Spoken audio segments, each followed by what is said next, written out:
tayo sa may Ilaya. Libira natin si ano, customer tayo dito.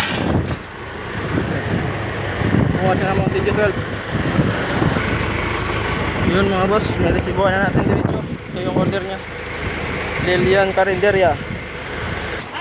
Yan mga boss, yung basyo niya lalagay dito sa ilalim. Ito yung tindero.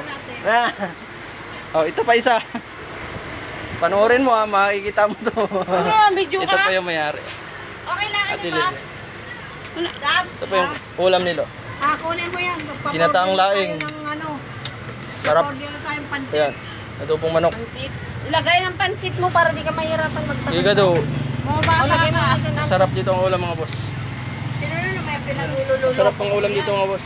Sino na naman nilolo? Hoy lang ano, sigarilyo mo. Tatlong lights nga ni, dalawang blue. Ayun mga boss, pasok ko na muna. Oh, bigay mo. Ayun mga boss, pinasok natin yung tubig. Sikip dito pero puno.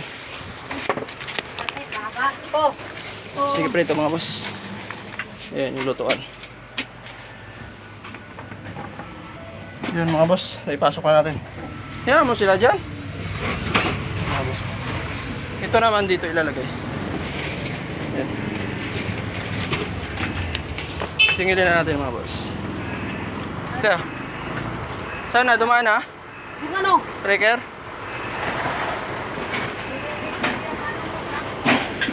Breakerin na nila yan, sa kanila na yan. Nililikin ang truck ko. Ito pala si Ate Lilian. Ito yung karindera dito sa may Ilaya, tabing ilog. Kung sakaling maligaw kayo rito, meron kayong makakainan.